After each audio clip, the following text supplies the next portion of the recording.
After such films as Mia and the White Lion and The Wolf and the Lion, director Gilles de Maisto's Autumn and the Black Jaguar reinforces the French filmmaker's dedication to superficial family-friendly movies with an environmentalist cause at their heart. But as his latest shows, noble principles about the protection of wildlife and animals don't automatically translate to a good screenplay or a watchable movie. You want to be moved by this seemingly conservation-minded affair, but Autumn and the Black Jaguar sadly turns into a cringe-inducing experience fast in a number of ways, undermining the intelligence and taste level of its young audience in the process. Written by Prune de Maisto, the story follows Autumn, Lumi Pollock, a 14-year-old junior high student in New York City, being lovingly raised by his single father Saul, Paul Green. Clunky flashbacks take us back to Autumn's childhood while she was happily growing up in the Amazonian rainforest. Though the exact location is never quite spelled out, offensively presented as an exotic jungle of some kind. Through those inelegant cuts, we learn that Autumn was blissfully living with her parents and her best friend Hope, a gorgeous black jaguar she's grown up with. While some environs are flatly created via effects, the animals are real. Two rescue jaguars, Hope and Gem, portray the wildcat at different ages. One day, poachers murdered Hope's mother and put Autumn at risk, making Saul decide that it's time to leave the rainforest for a safe life better suited to raising his daughter.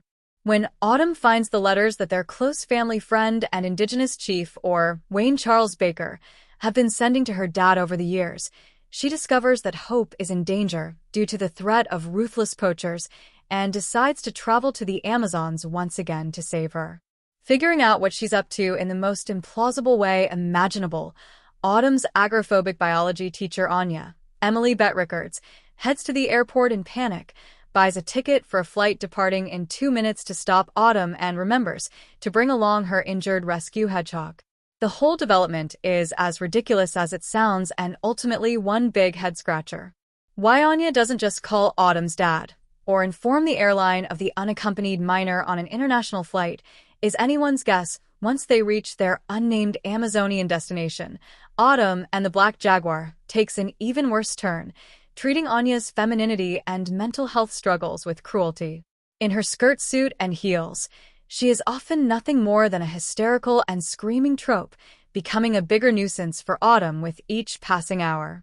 At the same time, Chief Orr and his once again generically created and unnamed tribe receive their own offensive treatment.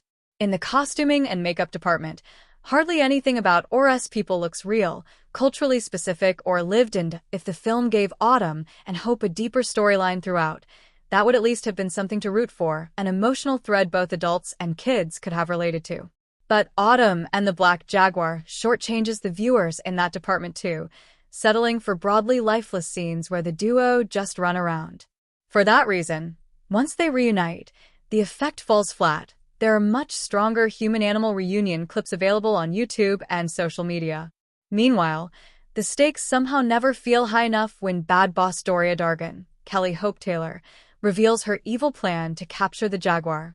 Poaching, deforestation, and the threat of extinction that jaguars face are real and important concerns all audiences, especially children, should learn and care about. Alas, Autumn and the Black Jaguar relegates these urgent issues to a film that looks and feels like an after-school special.